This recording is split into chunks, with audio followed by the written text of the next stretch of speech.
What is going on, everybody? Welcome into the Fantasy Coaches Podcast. I am your host, as always, Coach Steve.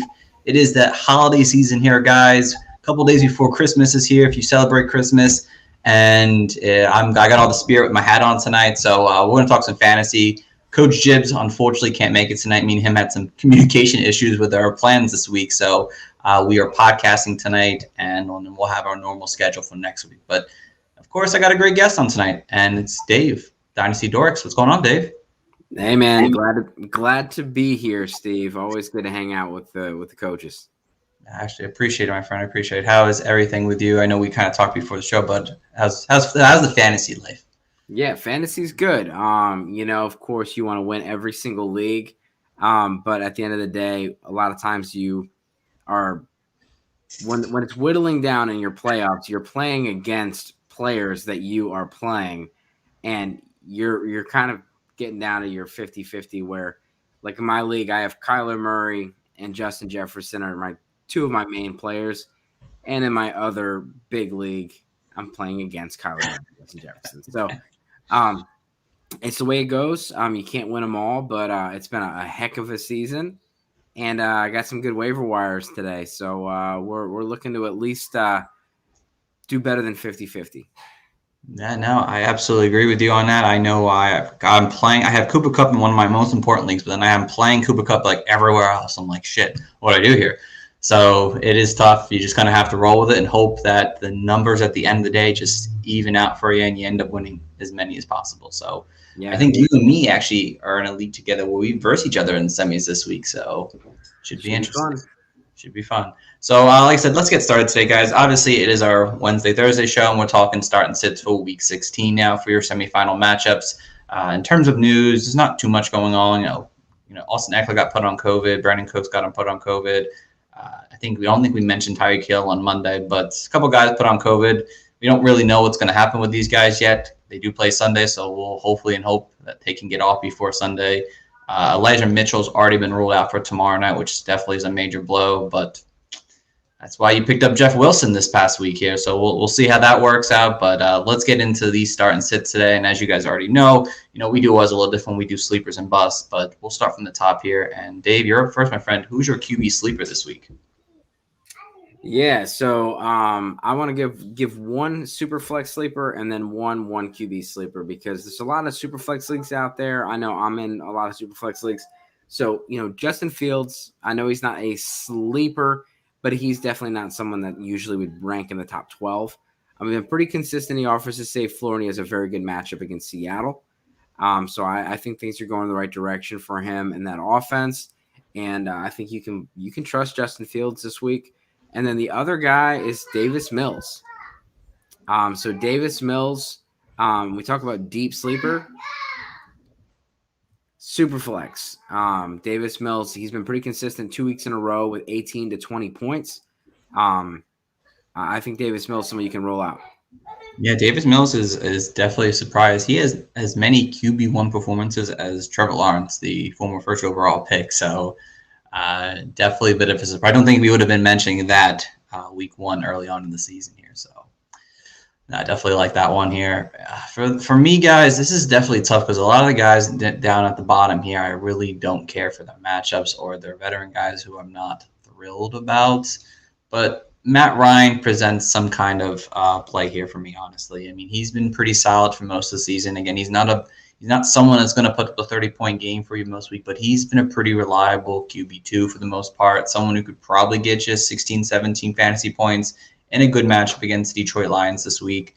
Lions have been kind of average at best against QBs. Usually their run game is where they kind of can't thrive in the offense, but they kind of run their offense a little different there in Atlanta where they kind of just dump it off to Cordell Patterson, and he kind of basically runs the ball, and that's points for Matt Ryan in terms of if he just dumps it off to him. So he could end up having a pretty good week here this week. I'm expecting this game, as long as Jared Goff plays, to be somewhat of a low-key shootout where it's like a 24-30 kind of win here for either team. So I think if you're looking for somebody, I know it's tough if you're still streaming the position. That's probably the only reason you're starting Matt Ryan. So for me, Matt Ryan is my sleeper. The guy who could end up on the borderline QB1 performance this week. Yeah, Jared Goff actually put up a pretty good performance last week against Arizona, and he's someone that could be in this sleeper category. If you were in a one quarterback league, I probably would not look his way, but in your super flex league, someone could be considered. Definitely. I thought about him, but I was like, I still don't trust the Lions offense that much. I trust him a little bit better than the Falcons, so we'll kind of go from there, Phil. So let's over to the QB bust now. Dave, who's your QB bust for the week? Yeah, I went Taysom Hill, and he put up a stinker last week. There's not a lot, when it comes to the weapons, and turnovers are key. So if you're in a 6-point passing touchdown league, and he throws a touchdown or two, it's going to erase some of those fumbles and interceptions. But if he fumbles the ball and you're in a 4-point league, and he gets no touchdowns, that rushing upside that he has, it just evaporates. And you saw it last week where he had only 9 points. So Miami's they're pretty aggressive defense, and they have caused a lot of turnovers this year. So I think they lean on the ground game. I think he gets it done on the ground, but I just don't see him as having the same upside he did last year when he had Michael Thomas and a much better offensive line. I completely agree. He definitely stunk the bed. He's tough, honestly. He's a tough guy to want to put in your starting lineup this week because you saw what the worst is last week, and it could be that moving forward. Right. He's a 2-touchdown guy most weeks, but in your semifinal matchup, that's a lot of risk. Unless you're like projected to lose by 1 billion points or something like that, I'd probably stay clear, and I like that pick there a lot, Dave. Yeah, well, we saw Russell Wilson's been limited with that injury, and I know he's back and he's playing, and Taysom Hill's also playing through that Mallard finger. But, he's already a guy that struggles. He's a sub 50% completion guy, and now he's got a busted hand. So it makes things pretty difficult. Agreed. For me, guys, I'm leaning Derek Carr this week. If you have any ambition to start Derek Carr, please don't. I mean, you could just clearly see that Derek Carr has not really been the same since Henry Ruggs left the team here. And, over the last 5 weeks, he hasn't thrown more than 1 passing touchdown. It just doesn't seem to be clicking right now. Darren Waller is still questionable even going into this matchup here. I wouldn't be surprised if he misses another game, unfortunately, this season here. And Denver, they have been much better against quarterbacks as of recently. They haven't allowed a QB performance since week 12 here. They've shut down guys like Burrow and Patrick Mahomes over 2 of the last 3 weeks here now.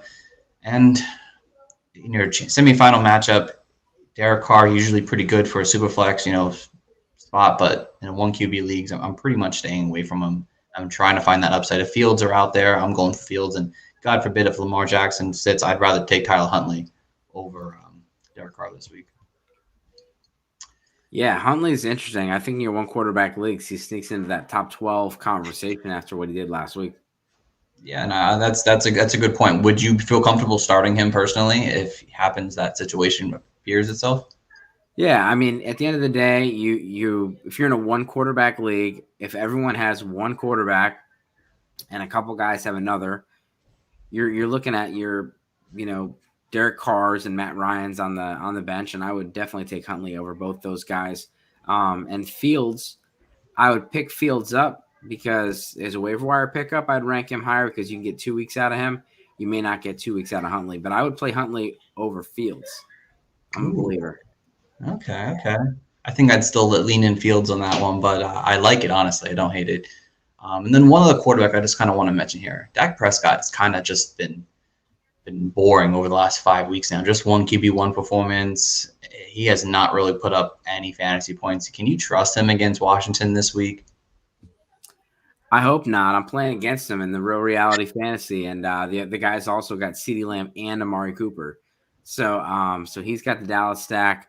But last time they played Washington, I put up 9 points, and that's a 6-point touchdown league. So he doesn't run the ball as often as we'd like. And when Tyron Smith is out or injured, the whole offense crumbles. And that's what we're seeing. Smith has been injured in and out of the lineup, and Dak's, his production has definitely been the same thing. Yeah, I agree. I think you're shooting yourself in the foot if you're thinking about starting Dak this week. I know the matchup seems good on paper because Washington supposedly has been favorable for quarterbacks, but their offense in Dallas right now just isn't clicking, and I don't expect it to just magically change after 1 week. So I'd stay away from that situation. All right, so let's head over to the running backs now because that's always fun. Who's your RB sleeper this week, Dave? Oh, you're on mute, my friend. There's a couple of them. I want to see what what you come up with. But the first guy that I'll put out there is Ramondre Stevenson. If Harris is out, Stevenson should do well. And he might have got cut last week because the Colts are a tough defense, and he did not produce, when some people expected him to. So if he's out there, Ramondre Stevenson could be a sleeper. Again, these are guys that are probably ranked out of your top 24 that you can put in your lineups. Agreed, very much so. Let's see here. I'm trying to think who I want to go after this week here in this matchup here. I got a couple more if you want me to go. Yeah, go. Give me one more before I come up with mine. Well, Deonte Foreman. Deonte Foreman is a guy that I trusted last week. I played him over some guys like Chase Edmonds and other players that during the season we've obviously been higher on.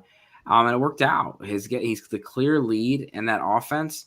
I listened to an interview and I loved it. The offensive coordinator said, "Listen, if you lose Derrick Henry and you just completely abandon the game plan, then the team knows that you don't believe in the game plan. You just only believed in that one piece. And so we're just sticking to the game plan. And the game plan has been a lot of Foreman, and he's even been involved in the pass game, getting at least 2 catches out of the last 3 weeks and getting at least 15 touches. I think your standard leagues and your PPR leagues, that Foreman could be a top 24 play." No, I like honestly both of those. I finally figured out mine. I'm going with Devin Singletary, guys. Last week was a big statement game for me in terms of Devin Singletary, and he produced in a pretty decent matchup overall. I mean, the Panthers line, it was pretty good against the run most of the season here, and he ran for 86 yards. He had an RB2 like performance this past week here, and they played New England Patriots, who've been kind of up and down in terms of running backs this season here. And again, we saw the last game where it was a pretty bad game to watch overall, but I expect things not to go the same way where Mac Jones is throwing the ball 3 times in that entire game. They're playing in New England. It might be cold. They're going to probably have to find an established run here to kind of get things going, something they failed to do last time they played them. And I don't expect Zach Moss to probably be active once again and to steal those touches that Devin Singletary commanded. And reports are that they want him. They don't want him, but they trust him as their lead back this season. So I would have faith as a flex option, or if you're looking for an RB3 or something like that, he's going to put up decent numbers for you this week in fantasy. So for me, it's Devin Singletary. Yeah, I like that. And then just keep an eye on all the injuries. One thing I've been telling everybody is stash as many running backs as possible. Yes. COVID is, causing a lot of problems, injuries. I drop my kicker, and I keep an extra running back on my roster until Sunday morning.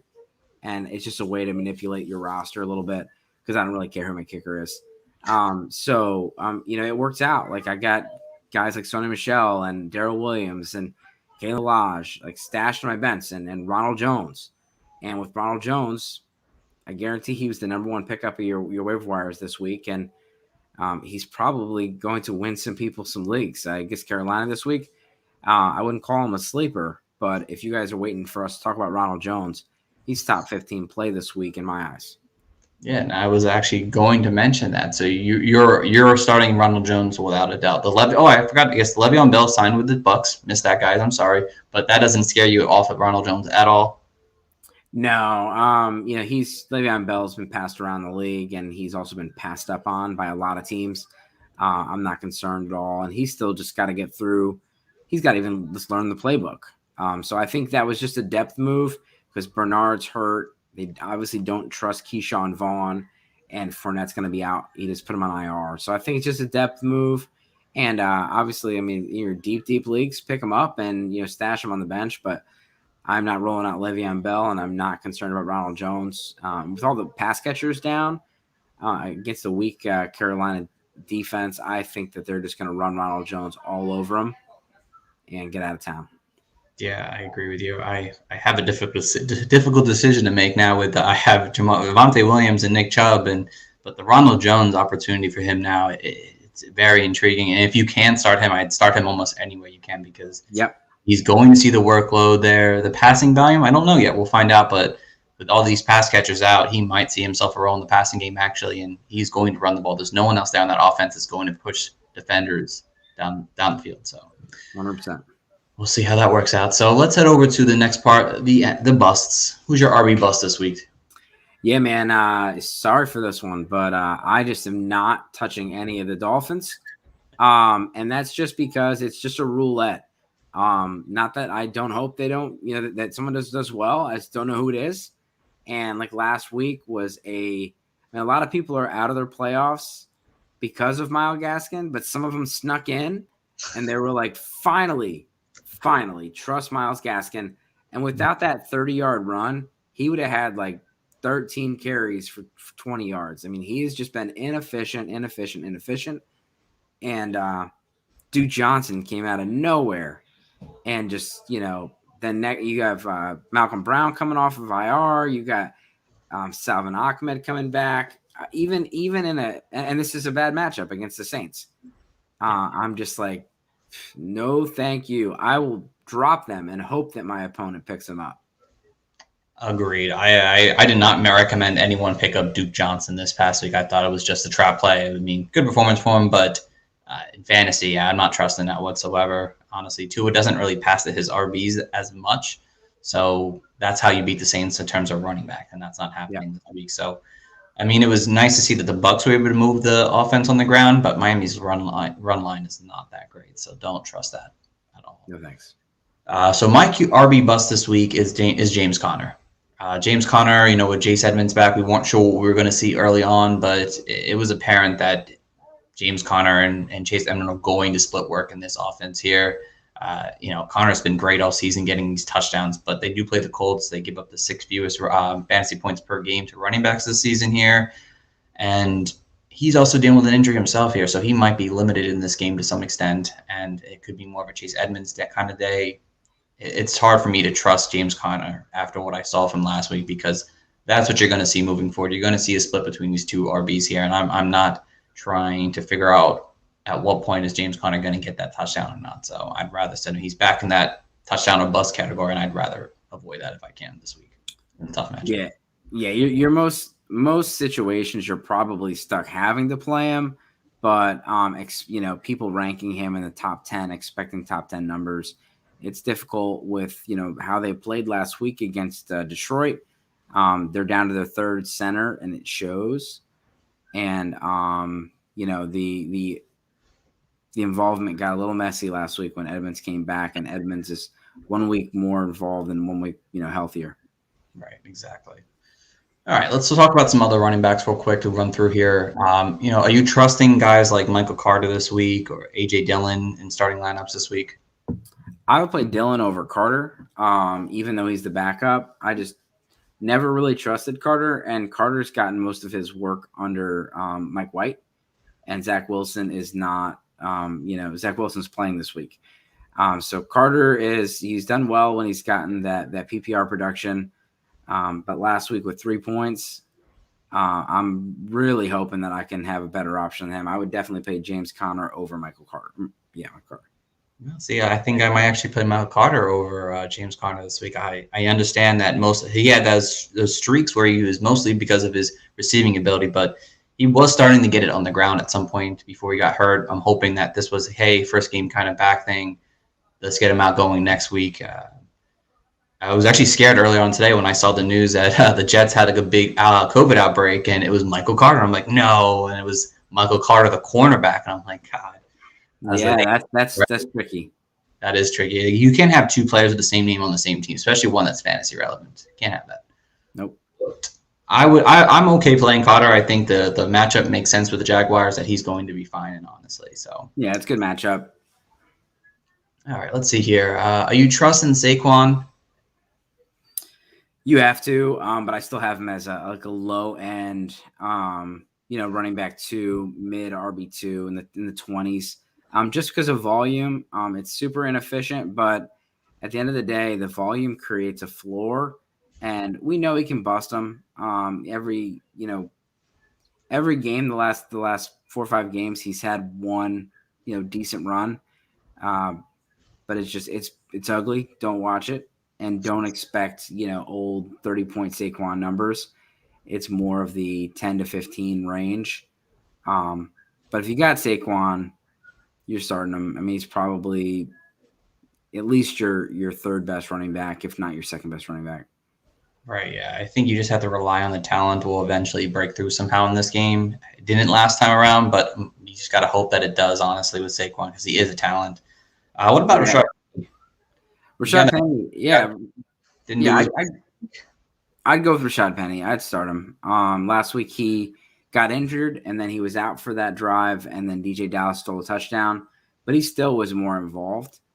So I think he's someone that people will sleep on a little bit, but I think he'll be all right. And for going back to Saquon, you might see a change at quarterback. So Mike Glennon is probably going to be out and Jake Fromm in. Jake Fromm, I could see a lot of checkdowns for Saquon because he's known for really just kind of protecting the ball. Doesn't have a huge arm. And not that Glennon has a huge arm or anything, but Glennon did try to air it out, and he did target the receivers a lot more. I could see Fromm being more of a checkdown guy. That's a good point to put in there, yeah. I'm not really on Penny, honestly. I'd rather avoid it this week if I can, honestly. The 1 week was great, and I thought I could rely on it, but I'm not there yet, honestly. I need to see a little bit more from him, so we'll see. Maybe the injury that was what kind of caused it last week. And then last four running backs I want to talk about real quick here: Sony Michel and DeAndre. Joe Henderson. Henderson, yes. Darrell Henderson. Oh my God, DeAndre. Darrell Henderson and Sony Michel. Thank you, Dave. What do you do with this now? Because we saw Sony Michel go off, but Henderson barely was involved. I think he played like 26% of the snaps.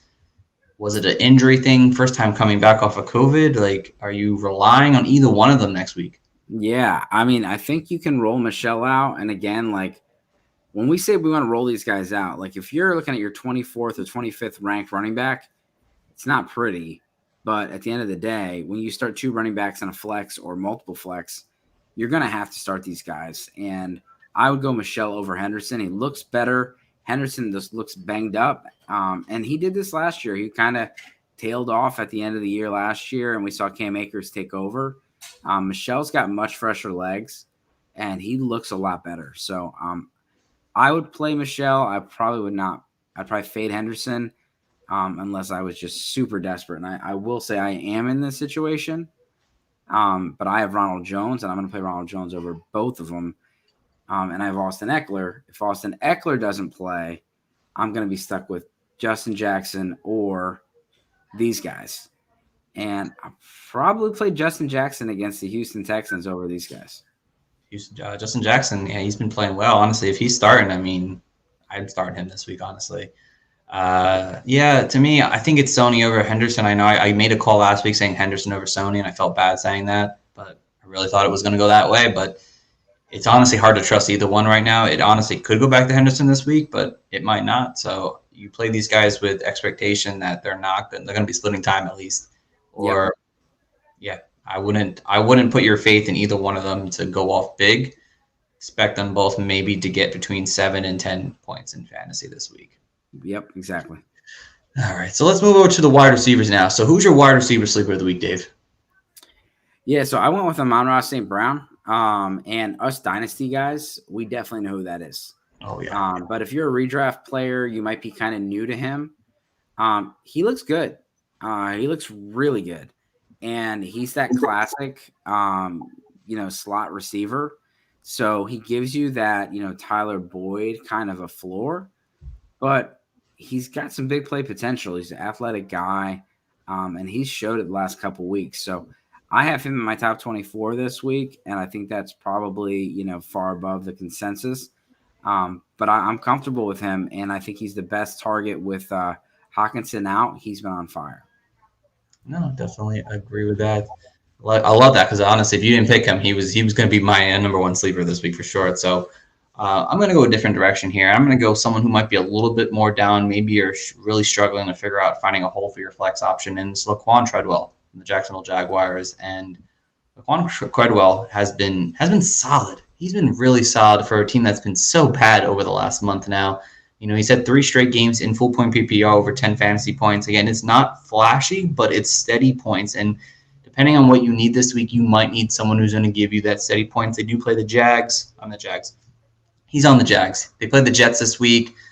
Their head coach is on COVID. That might have an impact on kind of how this team kind of gets rallied this week. Having your head coach there definitely makes an impact on the players to some extent, and maybe that kind of affects how the defense is performed this week and everything in between. So if you're looking for like a steady flex option that's going to get you somewhere between 10 and 12 fantasy points, I think Treadwell could finally find himself an end zone play because Trevor Lawrence needs to get a touchdown.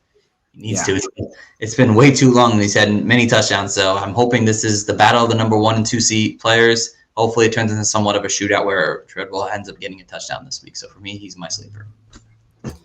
Yeah, and it's a pretty good receiver week. Gabriel Davis was my number 1 waiver wire pickup. Amon-Ra St. Brown was my number 2. I think Russell Gage is someone that is still He's interesting. He's not as available as the other guys, but he's at a point where I can finally start trusting him. I think in your 3 receiver or multiple flex formats, he can be there. And another guy that people in your deep leagues is Tyler Johnson. So Antonio Brown is there. He's gonna be he's gonna get a lot of run this week. He's obviously not a sleeper, but he's back with the team.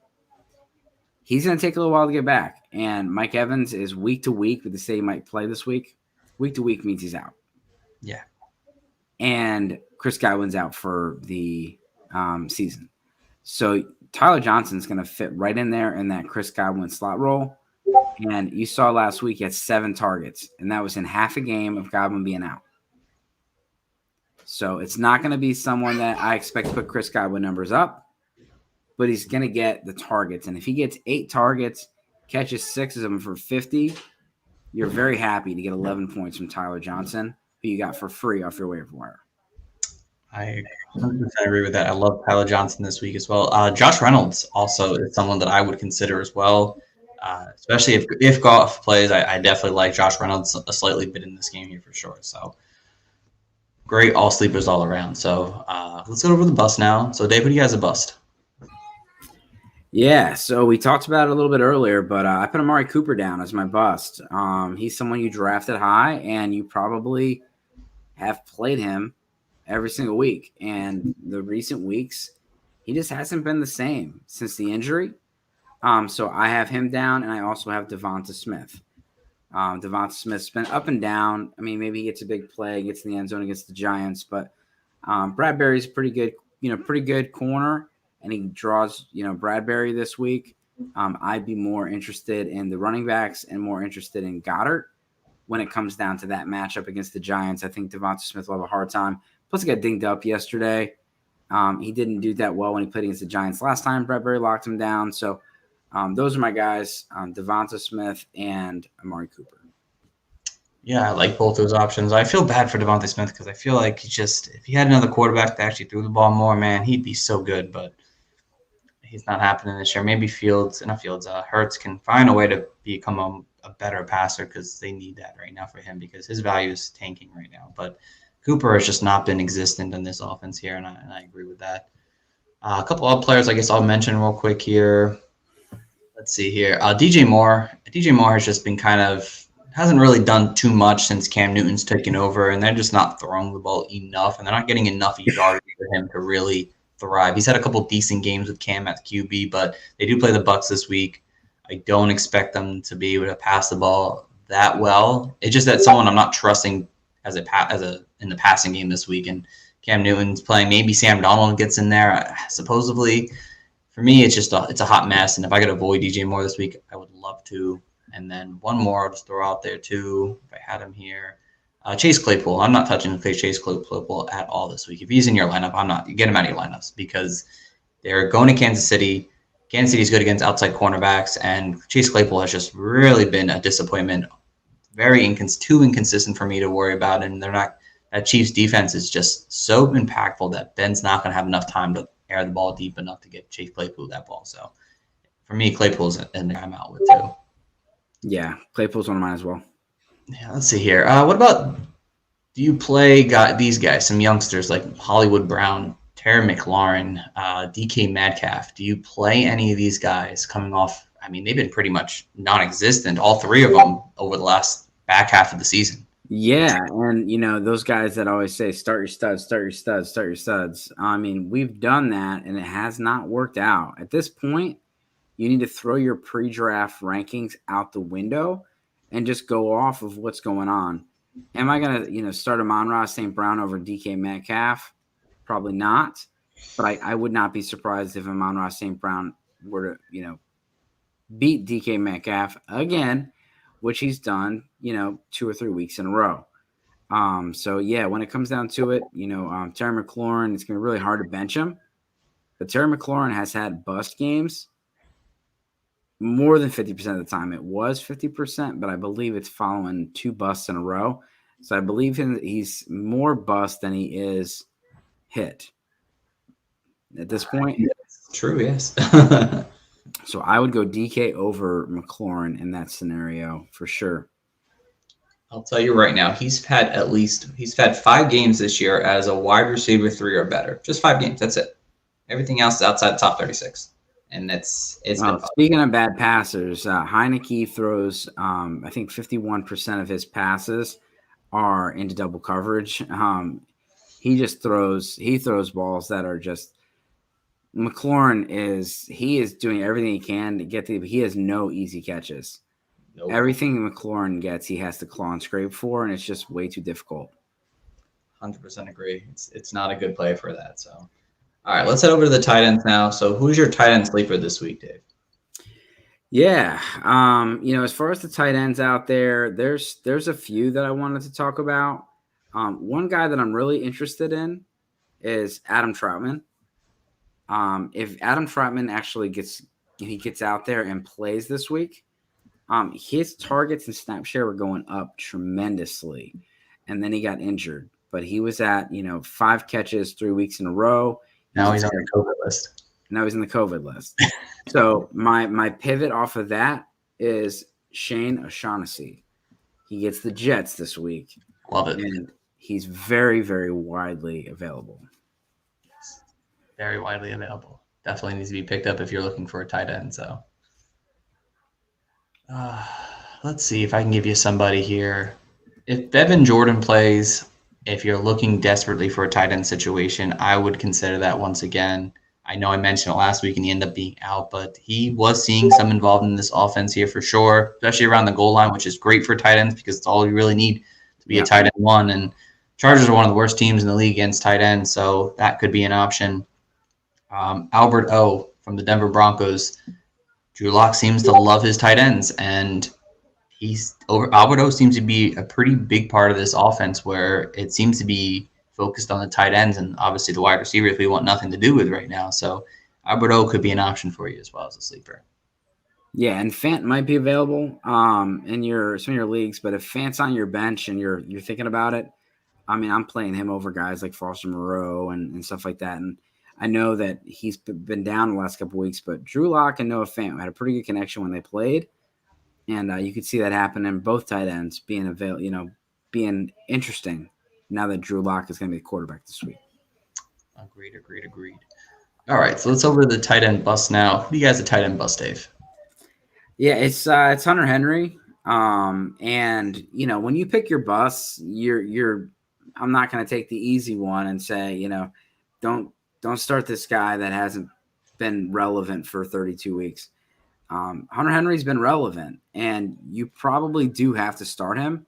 But I just think at this point, with the matchup they got this week, he's very touchdown dependent. He's got low volume, low targets, and I just don't trust it. So he is a touchdown or bust guy, and we've hit on a lot of touchdowns recently.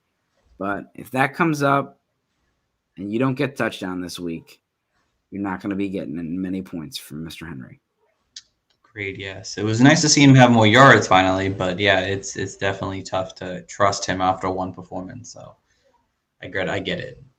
For me, guys, I went with Dawson Knox. They played the New England Patriots again. The last time they played, it was a tough matchup, but New England's been pretty good against tight ends most of the season here. And maybe if Sanders is out, maybe maybe Knox gets something well, but it seems like Gabriel Davis has kind of stepped over even Dawson Knox in terms of target share this week here, this part of the season. And it's a tough matchup.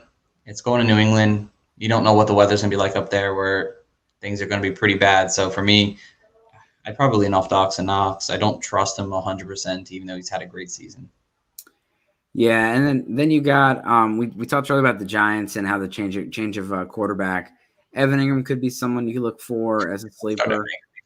And then when you look at Tyler Higbee, going back to the sleepers, Higbee's someone that's been on the COVID list. So someone didn't have enough IR spots to keep him on there when 127 people had COVID last week. He might be someone that's still available, and he is still got the COVID designation, so you could put him in there. Something to look at. And then back to Bus, Foster Moreau. I'm not trusting it. Dudes look terrible. Last week, he had a decent week last week, but he should have did a lot better. He dropped 3 passes. No thanks on Foster Moreau. I think it's a trap if you go and pick him back up. 100% agreed here. I can't get on board on the Evan Ingram thing, though, Dave. I'm sorry. It's not meant to. I'd rather play Kyle Rudolph than play Evan Ingram at this point. But yeah. I get it. The matchup is just really that good. So we'll see how it works. Cole Kmet's another guy that I'm interested in starting as a sleeper. Honestly, he is due for a touchdown. He hasn't scored yet this season. He's seeing a ton of red zone work. He's seeing the targets. This could be the week. And it just I would be really ashamed for him to go the entire season without scoring once over the next 2 weeks. And the matchups are favorable to some extent. I would give a guy like I think of his name. Oh my God, Cole Kmet, the Rock this week. If you're looking for a sleeper for your tight end position, so yep, I like Kmet. Yeah, thank you. All right, so we're gonna wrap things up tonight, guys. We appreciate you for tuning in and listening, as always, guys. Sorry I keep forgetting things tonight. I guess I'm just tired. It's been Christmas season is a stressful time of year, so I'm also turning 30, so maybe I'm just getting old. I don't know, but it's tough. But Dave, man, we thank you for jumping on, buddy. It's always a pleasure getting to talk fantasy with you, man. And I'm sorry that Jibs missed you, but definitely enjoyed having you on, buddy. Yeah, man. Tell Coach Jibs I said what's up, and I hope to see you guys soon. Make sure you follow me at Dynasty Dorks Fantasy Football. Absolutely. So give them a follow, guys. If you want shout anything else out, you're more than welcome to. That's it, man. Just check me out. One thing I got going on pretty well is TikTok. So one of my videos went viral last week. Oh, let's go. So we hit the 1.3 million views, which was pretty cool. So go check that out. So it's just at Dynasty Dorks on TikTok. And I had a college friend. She texted me yesterday, said, "Hey, my boyfriend does not believe me that you and I are friends, and he just sent me your TikTok." And I said, "Well, let me know." So I tagged him on the video and said, "Yep, that's my buddy." And so it was pretty cool seeing it climb up there to 1.3. That's dope. So guys, if you aren't already following them, please do so. So, but again, we thank you guys for listening in. As always, you can follow us on Twitter at Coaches Fantasy. We'll have all of our episodes going up there right now. We don't have a website right now, but we're getting close to getting that back up here. I will get that back up as soon as the season's over, guys. And if you have any fantasy questions, you can always hit me up personally too at Coach Stephen P. If you want to hit up Coach Jibs, you can do that at Hot Take Honcho. But we thank you guys for listening. Have a happy holidays with your family or your friends, whoever you may be spending the weekend with here. And we'll be back next Monday to talk fantasy with you and hopefully your championship game. So until then, guys, take care and have a great one. Merry Christmas.